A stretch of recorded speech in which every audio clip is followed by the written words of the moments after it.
Now you've seen me in person. I mean, obviously I don't have a pump. Do I look any different from the videos? Because you've obviously must have watched quite a lot of videos. Bigger in the video. Bigger at that point. Yeah. My opinion still to this day is that you've been on certain amounts of stuff, on and off. This is my opinion. Yeah. Thirsty. He's thirstier than last time. Mike Thurston has been in the fitness space for as long as I can remember. He has one of the most amazing physiques I have ever seen in the space. But that doesn't go without a little bit of infamy. So Mike has been claiming Natty as far as his fitness career has began. But we're going to leave all prior biases aside. We're going to be assessing his physique and his transformation video that he posted a few back, and with some more recent updated photos, and I will be making the decision as the unemployed friend if Mike Thurston is natty or not. Let's hop into it.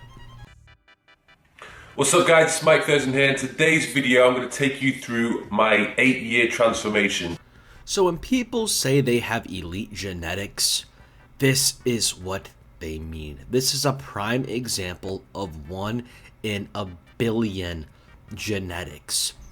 He looks like he could step on stage as an IFBB pro and take the Olympia from C-Bum. This is absolutely insane how shredded he is. He has quads coming out of the wazoo, calves popping out like trunks, and he has lats that could just about fly away, a defined midsection, and peaking biceps, and he is a child.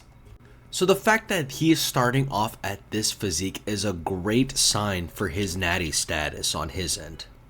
Mike also looks like he played soccer, so again, that's another sign for great genetics.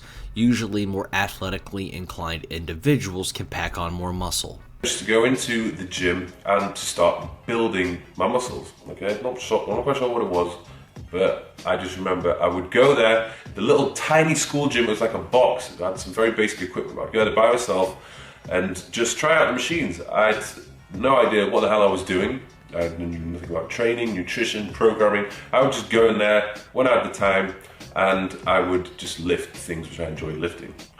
So yeah, I mean, his genetics speak for themselves. At 16 and 17 years old, he already looks better than 99% of the population, and all he did was look at a weight and he grew in size. This reminds me of my story, where I would just go in my neighborhood gym and do 2x10s on all the machines, except that's not what happened to me.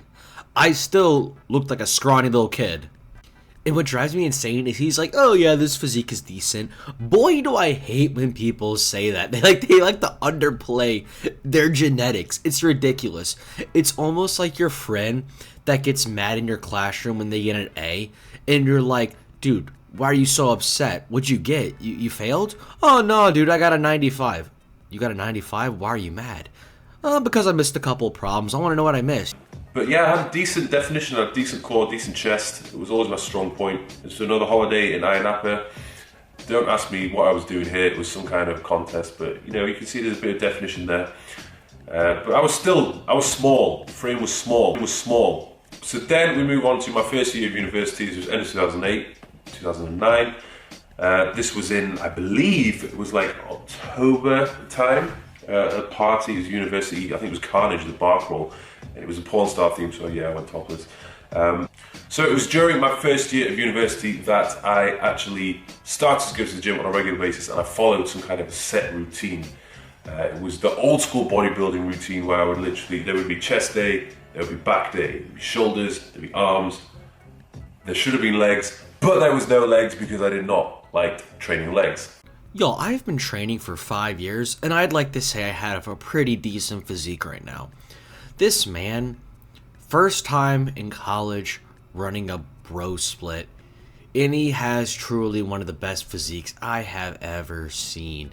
Even in today's standards on social media, I think he could still get famous on that physique, even with the climate of physique inflation. On a decent amount of size, I went to Portugal.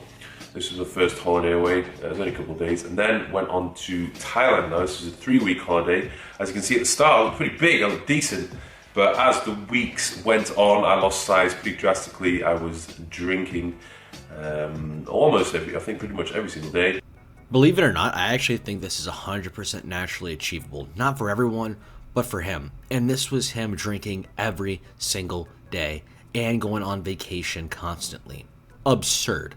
And again, to him, this is just decent. Because that was the crowd of people I was with. But I always seemed to maintain my chest and my traps. They've always been my strong point. They would always seem to stay when everything else seemed to kind of disintegrate. The phase where I'd work in these nightclubs as like a topless kind of host, and that's when I kind of got recognised a bit. But I remember one night I got so drunk I actually got fired for dancing on the bar and being really rude. Anyway, that's another story. I had a summer holiday in Portugal. So during this time frame, he is starting to make money off his physique, so there would be a reason for him to hop on some sort of gear. But with that being said, even though he has the motivation, I still think he's natural in this. Do I think this is naturally achievable? For 70-80% of individuals, probably not. I'm just going to be honest here. But I think for Mike, he looks and his genetics are so amazing. I think that he did this naturally. Around the clubs as like a topless host and basically just getting people to enjoy the night. But this was a hell of a lot of fun. It was last year of university, just making the most of it. Meeting lots of cool people, females as well. Hey. Yes, so this is definitely where Mike Thurston gets his nickname. The dude looks absolutely insane. He is in college and he is getting money off of his physique, so he'd have every reason to hop on the sauce. This is only with 3 to 4 years of training, around that range. But do I think he did it naturally? I think he did. Maybe this is where he hopped on, but I think he is natural. But the reason why I think he is natural here, because I think year 5 is where it gets sketchy. Nothing really changed from the previous year. I didn't really get much bigger or much leaner. I think I very much plateaued and just maintained whilst I was working at Hollister. So nothing really impressive occurred during that year. So it wasn't until 2013 where I quit my job. I decided to become a personal trainer. I set up my old company, Raw Athletic, with my business partner, Kyle Patterson. And this was the first time where I could literally spend all my time and resources and training and learning. So I was getting bigger, I was getting stronger. I learned so much more about nutrition. And this was when, social media got big. This was when I signed up to Instagram and I started posting pictures here and there when I was in the gym. And I actually started to get quite a bit of recognition from it because there weren't that many people on Instagram who were into their fitness, so I stood out more, certainly a lot more than I would do nowadays. So yeah, he has every motive ever to hop on the sauce. He is now making a amount of money. He has absolutely exploded when it comes to every muscle group in the body. Also, watch him explain this. He has hit a major plateau and then exploded. Nothing really changed from the previous year. I didn't really get much bigger or much leaner. I think I very much plateaued. And this was the first time where I could literally spend all my time and resources and training and learning. So I was getting bigger, I was getting stronger. So my final conclusion is I believe that Mike Thurston, at year 5 of his training, was the year that he decided to go to the dark side and hop on the sauce. Another reason why I think he is on gear is because him and Matt Does Fitness decided to do a natural bodybuilding competition. The only problem with that was it never happened. So me and Mike, we've toyed with the idea for the last probably 2 years, just mainly because it would be really funny, and I'm excited to see the outpouring, the reaction. We are pretty keen to enter a natural bodybuilding show. Also, even if it did happen, it wouldn't necessarily say they were natty or not. You could always just hop on the sauce, run a PCT, hop on stage, and be just fine. Another thing with fake natties is something known as FNE, or fake natty energy. The phrase was coined to my knowledge by Philion, but I like to adapt it in a lot of my videos personally. Fake natty energy is simply the need to tell everybody that you are natural.